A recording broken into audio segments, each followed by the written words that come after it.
Assalamualaikum warahmatullahi wabarakatuh. Bagaimana kabar teman-teman semuanya hari ini? Sehat ya? Dalam kesempatan hari ini kita masuk kembali dalam mata kuliah Matematika Ekonomi 1. Tetap bersama saya Ria Kurniawati, SPD MSI. Nah, teman-teman, dalam kesempatan kali ini materi yang akan kita bahas yaitu mengenai penerapan fungsi linier dalam bisnis dan ekonomi. Gimana? Untuk materi yang minggu lalu masih ada pertanyaan tidak terkait dengan fungsi linier? Ya, saya harap teman-teman sudah bisa menguasainya dengan baik sehingga dalam materi hari ini teman-teman tinggal mengikutinya saja. Nah, jadi untuk materi hari ini penerapan fungsi linier dalam bisnis dan ekonomi itu merupakan aplikasi dari fungsi linier yang pada pekan lalu sudah kita bahas. Nah, tapi sebelum kita mulai ke sana, saya ingin teman-teman mengisi link absen yang sudah saya berikan pada Google Form. Nah, nanti silakan teman-teman isi untuk link absen tersebut ya. Jadi jangan lupa untuk diisi agar teman-teman bisa saya absen dalam pertemuan hari ini. Oke, baik kalau seperti itu kita masuk saja untuk materi hari ini. Dalam materi penerapan fungsi linier dalam bisnis dan ekonomi, materi apa sajakah yang nanti akan kita bahas? Yang pertama yaitu yang akan kita bahas mengenai, materi yang akan kita bahas yang pertama adalah mengenai fungsi permintaan, penawaran, dan titik keseimbangan pasar. Kemudian nanti juga akan kita bahas mengenai pengaruh pajak spesifik dan proporsional terhadap equilibrium. Kemudian ada pengaruh subsidi terhadap equilibrium dan fungsi utilitas. Nah, namun dalam kesempatan kali ini kita hanya akan fokus pada satu materi terlebih dahulu, yaitu terkait dengan fungsi permintaan, penawaran, dan titik keseimbangan pasar. Oke. Nah, kita masuk untuk materi yang pertama. Nah, pada fungsi permintaan, kira-kira ada namanya fungsi, kemudian ada permintaan, atau dalam bahasa Inggris permintaan itu juga disebut sebagai apa? Demand, gitu ya. Nah, demand itu apa sih sebenarnya teman-teman? Ada yang tahu nggak? Permintaan itu apa sih? Gitu. Nah, permintaan di sini didefinisikan sebagai suatu keinginan dari konsumen untuk membeli suatu barang pada berbagai tingkat harga selama periode waktu tertentu. Nah, sama halnya ketika teman-teman misalnya merasa lapar, teman-teman punya keinginan untuk makan. Nah, di situ ada suatu keinginan, ada suatu demand gitu ya, permintaan dari badan kita gitu ya. Ketika kita lapar, badan atau perut kita merespon kita harus makan. Nah, sama halnya di sini pada fungsi permintaan. Jadi di sini pada fungsi permintaan ada suatu keinginan dari konsumen di mana konsumen ini nantinya akan membutuhkan suatu barang gitu, akan membeli suatu barang atau suatu jasa bisa juga gitu ya pada berbagai tingkat harga selama periode tertentu gitu. Jadi ada kurun waktu yang dijadikan sebagai patokannya gitu, range waktunya gitu selama periode waktu tertentu. Nah, kira-kira faktor-faktor apa saja yang mempengaruhi permintaan ini atau si demand ini? Yang pertama pasti adalah harga barang itu sendiri. Nah, kenapa harga barang itu mempengaruhi dalam proses suatu fungsi permintaan? Jadi kayak misalnya nih, kayak tadi teman-teman ketika teman-teman lapar, teman-teman ingin makan gitu ya, pasti teman-teman punya pertimbangan tersendiri nih, disesuaikan dengan budgeting atau uang yang teman-teman punya atau teman-teman miliki, seperti itu. Semisal, oh saya hanya ada uang misalnya untuk sarapan sebesar 5.000, dengan berbagai penawaran yang ada tuh ya, misalnya ada nasi uduk, ada nasi goreng, kemudian misalnya ada apa lagi ya? Kalau sarapan pagi biasanya teman-teman apa? Mungkin lontong sayur seperti itu atau mungkin hamburger dan lain-lain gitu ya. Dengan uang 5.000 ini teman-teman akan lebih memilih yang mana nih nantinya seperti itu. Oh, mungkin dengan 5.000 saya lebih prefer pilih atau saya lebih suka dengan mengkonsumsi nasi uduk di pagi hari misalnya seperti itu. Jadi seperti itu. Jadi itu adalah beberapa faktor yang bisa mempengaruhi dari fungsi permintaan itu sendiri atau permintaan itu sendiri, yaitu ada harga gitu ya, kemudian harga barang terkait tadi ya, kita membandingkan dengan harga-harga makanan yang sejenis gitu ya, yang kayak tadi misalnya ketika kita sarapan alternatif makanannya ada nasi goreng, ada nasi uduk, kemudian ada lontong sayur gitu ya, mungkin ada hamburger gitu ya, jadi akan dibandingkan dengan harga barang yang terkait.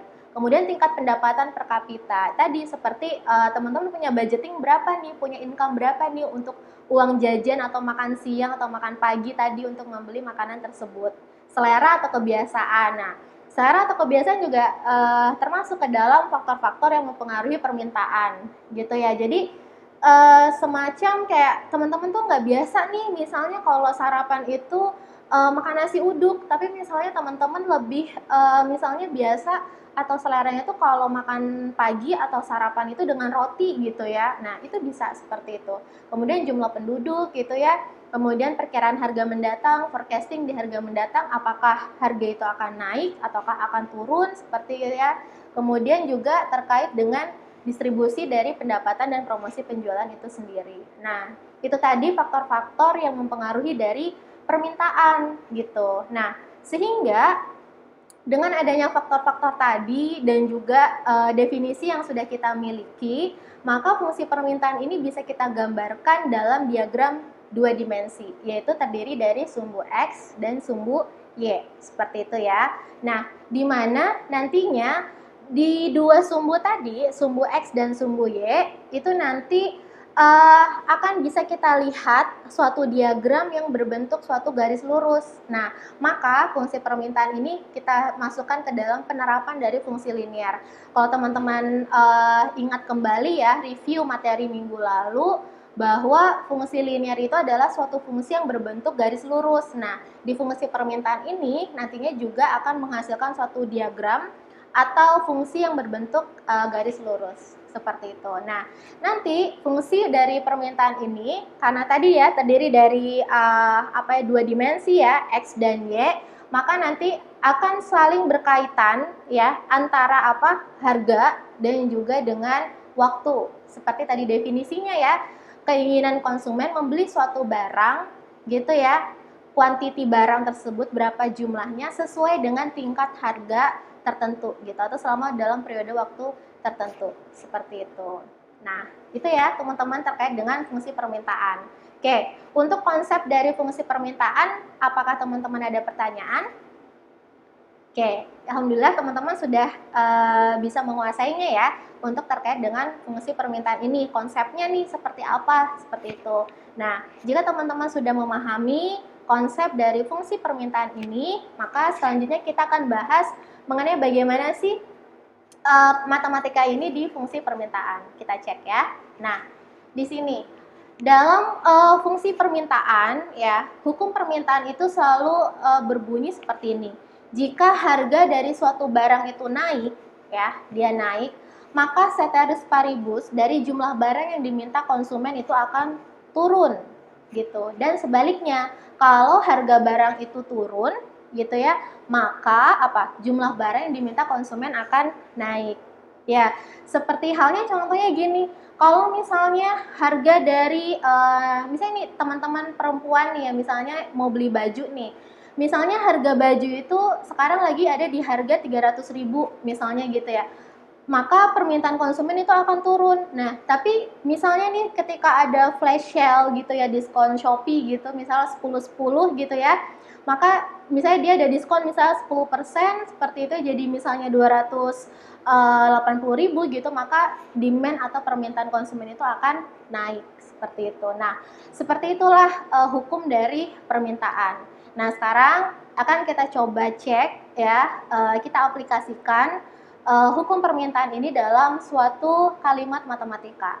Oke, baik, di sini saya memiliki contoh, yaitu ada suatu jam tangan, dia akan terjual sebanyak 10 pieces atau 10 buah jika harganya itu adalah Rp80. Dan dia akan laku terjual sebanyak 20 pieces atau 20 buah itu jika harganya adalah Rp60. Nah, sekarang tunjukkan oleh teman-teman semua bagaimana fungsi permintaan ini dan gambarkan grafiknya. Oke, sebelum kita menyelesaikan soal ini, kita harus cari terlebih dahulu apa saja yang diketahui, kemudian apa yang ditanyakan, dan baru kita masuk ke dalam fungsi permintaannya. Kita baru masuk ke dalam solvingnya atau pemecahan masalahnya. Oke ya. Jadi yang pertama, kita lihat bahwa di sini diketahui suatu jam tangan akan terjual sebanyak 10 buah. Oke ya, 10 pieces. Berarti ini adalah kita sebut sebagai apa? Q1 atau quantity 1 ya. Jadi kita sebut dia sebagai quantity 1 atau Q1 sebanyak 10 gitu ya. Kemudian dengan harga sebesar Rp80, maka ini adalah price 1, kita singkat sebagai P1 ya. Jadi tadi kita sudah punya Q1 sebesar 10 dan P1 sebesar 80. Oke. Selanjutnya akan terjual sebanyak 20 pieces atau 20 buah jika harganya Rp60. Maka kita punya sekarang P yang kedua atau harga yang kedua ya. Di sini harga yang keduanya adalah sebesar Rp60. Kita tulis P2 sama dengan 60 dan dia akan laku terjual sebanyak berapa tadi? 20 pieces atau 20 buah ya. Teman-teman, kita tulis di sini untuk Q2-nya sama dengan 20. Oke ya. Jadi kita sudah punya yang diketahuinya adalah P1 sama dengan 80, kemudian ada Q1 sama dengan 10, kemudian ada P2 sama dengan 60 dan Q2 sama dengan 20. Oke.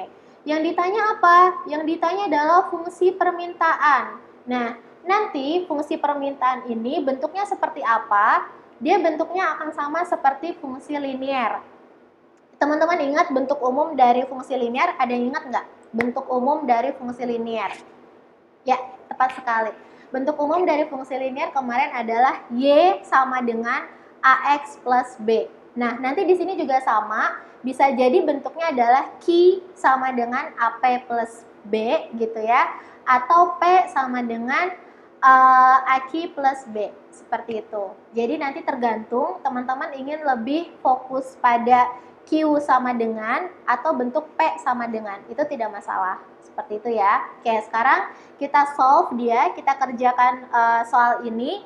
Masih ingat kemarin jika ada dua buah variabel ya, atau ya dua buah variabel yang diketahui, kita bisa menyelesaikan ini dengan rumus. Kalau kemarin di fungsi permintaan kita pakai X min X1 per X2 min X1 gitu ya, sama dengan Y min Y1 per Y2 min Y1, seperti itu. Nah, sama halnya di sini. Jadi di sini sekarang si fungsi si variabel X dan Y ini kita ganti menjadi P dan Q, sehingga bentuknya adalah seperti berikut, yaitu P dikurang P1 per P2 dikurang P1 sama dengan Q dikurang Q1 per Q2 dikurang Q1. Nah, seperti itu. Jika sudah, bentuk umumnya kita tuliskan ya, seperti ini. Bentuknya P min P1 per P2 min P1 sama dengan Q min Q1 per Q2 min Q1. Sekarang kita tinggal masukkan angka-angkanya saja. Berapa nilai P? Belum ada ya, maka kita tuliskan saja P dikurang berapa? P1-nya kita masukkan 80 ya. Kemudian per P2-nya adalah berapa di sana tadi? 60 ya. Kita masukkan 60 dikurang P1-nya adalah sebesar 80 gitu ya. Sama dengan kita masukkan sekarang nilai Q-nya berapa? Karena belum ada kita tulis Q ya. Kemudian dikurang Q1-nya adalah 10, betul ya. Kemudian per Q2-nya adalah 20 dikurang Q1-nya adalah 10. Nah, sekarang kita selesaikan. Tadi P min P1 berarti P min 80. Bisa kita selesaikan tidak? Tidak. Kenapa? Karena yang satu masih bentuk variabel, yang satu adalah bentuk konstanta. Jadi tidak bisa kita selesaikan. Sehingga kita tulis masih tetap sama, yaitu bentuk P min 80 ya. Kemudian per tadi P2 min P1. P2-nya adalah 60 dikurangi 80. Berapa teman-teman? 60 dikurang 80, negatif 20. Oke, good. Kita tulis negatif 20, sehingga P min 80 per berapa tadi? Negatif 20 ya, sama dengan Q dikurang Q1-nya tadi adalah 10, berarti kita tuliskan tetap ya, yaitu adalah Q dikurang Q1, kemudian per Q2 min Q1 berarti adalah Q2-nya kita masukkan 20 ya tadi ya. 20 dikurang 10 berapa? 20 dikurang 10, oke, 10 ya, tepat sekali. Nah, sekarang ketika kita sudah punya bentuk persamaan seperti ini, tinggal bagaimana teman-teman langkah selanjutnya? Tinggal kita kali silang. Oke, betul ya. Sekarang tinggal kita kali silang bentuknya ya. Jadi P min 80 kita kalikan dengan 10 ya. Kemudian sama dengan kita kalikan kembali untuk negatif 20 dikalikan dengan Q min berapa? Min 10. Oke, sehingga kita kumpulkan yang sejenis ya. Variabel yang sejenis, kemudian konstanta yang bisa kita jumlahkan sehingga kita dapatkan bentuknya adalah sebagai berikut, yaitu adalah Q sama dengan negatif 0,5P plus 50. Nah, seperti itu teman-teman. Mudah ya untuk kita pelajari terkait dengan hukum permintaan ini. Bentuknya sama kan ya teman-teman ya, bisa dicek. Kalau kemarin di fungsi linear kita punya bentuknya kan Y sama dengan AX plus B gitu ya. Nah, ini juga sama bentuknya, Q sama dengan AP plus B gitu ya, dimana A-nya itu adalah suatu koefisien gitu ya, B-nya adalah suatu konstanta. Nah, di sini konstantanya adalah 50, kemudian koefisiennya adalah negatif 0,5. Seperti itu. Oke, kita sekarang sudah punya nih bentuk fungsi permintaannya. Sudah terjawab ya untuk satu permasalahan kita, yaitu yang pertama di fungsi permintaan. Nah, selanjutnya pertanyaan keduanya dia juga meminta gambarkan grafiknya. Oke, gimana gambar grafiknya nih teman-teman semua? Masih ingat kan kemarin pertemuan minggu lalu kita terkait dengan fungsi linear, bagaimana cara menggambar grafik dari suatu fungsi ya? Teman-teman pertama bisa menggunakan apa? Bantuan tabel ya. Teman-teman bisa masukkan nilainya gitu ya. P kemudian Q gitu ya. Kemudian Q, P gitu ya. Dimana Q adalah sebagai X gitu ya. Kemudian P-nya adalah sebagai Y. Jadi kita punya bentuknya kalau sebelumnya ya di fungsi linear kita biasa pakai X, Y. Maka pada fungsi permintaan ini kita pakai adalah Q, P ya. Ketika kita sudah pakai Q, P, maka kita tinggal masukkan saja ya tadi ketika nilai P-nya 0 berapa nilainya gitu ya. Kemudian ketika nilai Q-nya 0 sama dengan berapa P-nya. Seperti itu. Sehingga kita dapatkan di sini ada dua buah titik ya, yaitu di berapa? 50,0 dan 0,100 ya, seperti berikut. Nah, sehingga kita bisa gambarkan grafiknya adalah sebagai berikut ya. Titik 50,0 kan di sini ya, teman-teman. Kita gambarkan di sini titik 50,0. Kemudian kita gambarkan satu lagi titik yaitu di 0,100. Kita gambar di sini. Kemudian tinggal kita tarik garis deh. Tinggal kita tarik garis ya.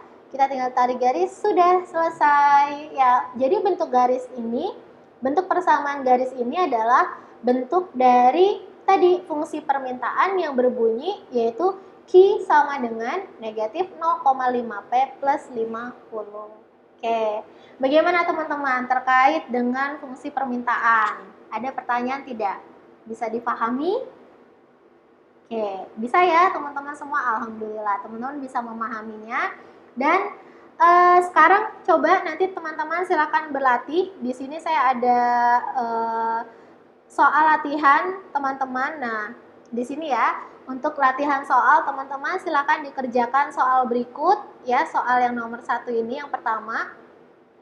Di sana disajikan ada sebuah restoran cepat saji gitu ya, di mana harga dari sebuah hamburger adalah sebesar Rp20.000 dengan kuantitas yang diminta adalah sebanyak 100 buah.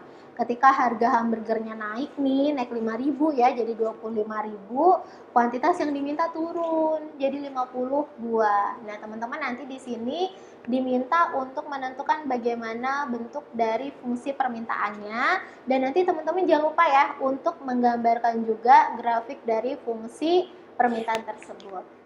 Oke, nah ini untuk materi pertemuan kita hari ini.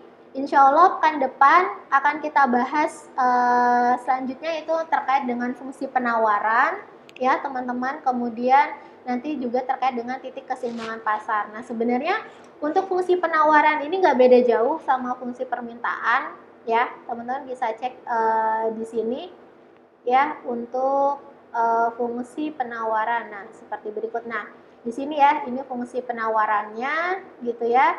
Kemudian bentuknya nanti sama dengan fungsi permintaan ya, Q sama dengan AP plus B seperti itu. Kemudian nanti baru kita masuk ke dalam titik keseimbangan pasar seperti itu ya teman-teman.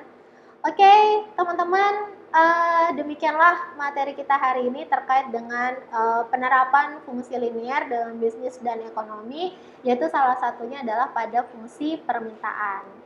Oke, demikian materi yang bisa saya sampaikan dalam kesempatan pagi hari ini. Semoga teman-teman semua tetap ke dalam keadaan yang sehat sehingga kita bisa bertemu kembali pada pertemuan pekan depan. Kurang dan lebihnya dari saya mohon maaf. Wassalamualaikum warahmatullahi wabarakatuh.